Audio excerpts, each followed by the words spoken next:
ರಾಜ್ಯದ ಹಲವೆಡೆ ನಡೆಯುತ್ತಿರುವ ಸ್ಥಳೀಯ ಸಂಸ್ಥೆಗಳ ಚುನಾವಣೆಯೊಂದಿಗೆ ಒಂದು ವಿಧಾನ ಪರಿಷತ್ ಸ್ಥಾನದ ಉಪಚುನಾವಣೆ, 3 ವಿಧಾನಸಭೆಗಳ ಉಪಚುನಾವಣೆಯ ಕಾವು ದಿನೇ ದಿನೇ ಏರುತ್ತಲೇ ಇದೆ. ವಿಧಾನ ಪರಿಷತ್ ಸ್ಥಾನಕ್ಕೆ ಕೋಟಾ ಶ್ರೀನಿವಾಸ್ ಪೂಜಾರಿ ರಾಜೀನಾಮೆ ನೀಡಿದ ಹಿನ್ನೆಲೆಯಲ್ಲಿ ತೆರವಾದ ಸ್ಥಾನಕ್ಕೆ ಅಕ್ಟೋಬರ್ 21ರಂದು ಉಪಚುನಾವಣೆ ನಿಗದಿಯಾಗಿದೆ. ಈ ಬೆನ್ನಲ್ಲೇ ಬಿಜೆಪಿ ಮತ್ತು ಕಾಂಗ್ರೆಸ್ನಲ್ಲಿ ಟಿಕೆಟ್ಗಾಗಿ ಆಕಾಂಕ್ಷಿಗಳು ಪೈಪೋಟಿ ನಡೆಸುತ್ತಿದ್ದಾರೆ. ಸ್ಥಳೀಯ ಸಂಸ್ಥೆಗಳ ಪ್ರತಿನಿಧಿಗಳು ಮತದಾನ ಮಾಡಲಿರುವ ಈ ಚುನಾವಣೆಯಲ್ಲಿ ಬಿಜೆಪಿಯಿಂದ ಆಯ್ಕೆಯಾದ ಸ್ಥಳೀಯ ಸಂಸ್ಥೆ ಪ್ರತಿನಿಧಿಗಳು ಹೆಚ್ಚಿನ ಸಂಖ್ಯೆಯಲ್ಲಿರೋದ್ರಿಂದ ಬಿಜೆಪಿಗೆ ಗೆಲುವು ನಿಶ್ಚಿತ ಎಂಬ ವಿಶ್ವಾಸವಿದೆ. ಕಾಂಗ್ರೆಸ್ ಸಂಖ್ಯಾಬಲ ಕಡಿಮೆ ಇದ್ರೂ ಚುನಾವಣೆಯಲ್ಲಿ ಸ್ಪರ್ಧಿಸಿ ಗೆಲ್ಲುವ ಉತ್ಸಾಹದಲ್ಲಿದೆ. ಬಿಜೆಪಿಯಲ್ಲಿ ಆಕಾಂಕ್ಷಿಗಳ ಪಟ್ಟಿ ದೊಡ್ಡದಿದೆ. ಮಾಜಿ ಸಂಸದ ನಳಿನ್ ಕುಮಾರ್ ಕಟೀಲ್, ಪ್ರಮೋದ್ ಮಧ್ವರಾಜ್, ಉದಯ್ ಕುಮಾರ್ ಶೆಟ್ಟಿ, ಸತೀಶ್ ಕಂಪಲ ಸೇರಿದಂತೆ 15 ಮಂದಿ ಟಿಕೆಟ್ ನಿರೀಕ್ಷೆಯಲ್ಲಿದ್ದಾರೆ. ದಕ್ಷಿಣ ಕನ್ನಡ ಮತ್ತು ಉಡುಪಿ ಜಿಲ್ಲೆಯ ಈ ಆಕಾಂಕ್ಷಿಗಳ ಹೆಸರನ್ನ ಹೈಕಮಾಂಡ್ಗೆ ಕಳುಹಿಸಿ ಕೊಡಲಾಗಿದ್ದು, ಟಿಕೆಟ್ ಯಾರಿಗೆ ಸಿಗಲಿದೆ ಎಂಬ ಕುತೂಹಲ ಮೂಡಿದೆ.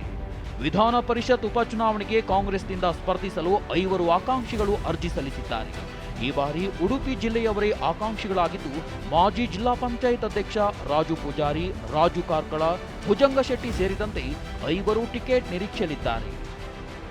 ಈ ಕ್ಷೇತ್ರ 2 ದಶಕಗಳಿಂದ ಬಿಜೆಪಿಯಿಂದ ಕೋಟಾ ಶ್ರೀನಿವಾಸ್ ಪೂಜಾರಿ ವಿಧಾನ ಪರಿಷತ್ ಸದಸ್ಯರಾಗಿ ಆಯ್ಕೆಯಾಗುತ್ತಾ ಬಂದಿದ್ದು, ಇದೀಗ ಅವರು ಸಂಸದರಾದ ಹಿನ್ನೆಲೆಯಲ್ಲಿ ಅವರ ಸ್ಥಾನಕ್ಕೆ ಉಪಚುನಾವಣೆ ನಡೆಯುತ್ತಿದೆ. ಈ ಚುನಾವಣೆಯಲ್ಲಿ ಬಿಜೆಪಿ ಗೆದ್ದು ಕ್ಷೇತ್ರ ಉಳಿಸಿಕೊಳ್ಳುತ್ತದೆಯೋ ಅಥವಾ ಕಾಂಗ್ರೆಸ್ ಅಚ್ಚರಿಯ ಗೆಲುವು ಸಾಧಿಸುತ್ತದೆಯೋ ಎಂಬುದನ್ನು ಕಾದು ನೋಡಬೇಕು. ಅಲ್ಲದೆ ಹರಿಯಾಣ ಹಾಗೂ ಜಮ್ಮು ಕಾಶ್ಮೀರ ಅಸೆಂಬ್ಲಿ ಚುನಾವಣೆ ಇನ್ನೇನು ಸದ್ಯದಲ್ಲೇ ಮುಗಿದು ಅಕ್ಟೋಬರ್ 5ರಂದು ಫಲಿತಾಂಶ ಬರಲಿದೆ. ನಂತರ ಕೆಲವೇ ದಿನಗಳಲ್ಲಿ ವಿಧಾನಸಭೆಗಳ ಉಪಚುನಾವಣೆ ಘೋಷಣೆ ಸಾಧ್ಯತೆ ಇದೆ. ಇತ್ತೀಚೆಗೆ ನಡೆದ ಬಿಜೆಪಿ ಕೋರ್ ಕಮಿಟಿ ಸಭೆಯಲ್ಲಿ ಶಿಗ್ಗಾಂವಿ, ಚನ್ನಪಟ್ಟಣ, ಸಂಡೂರು ಉಪಚುನಾವಣೆ ಕುರಿತು ಚರ್ಚೆಗಳು ನಡೆದಿವೆ ಎಂದು ತಿಳಿದು ಬಂದಿದೆ.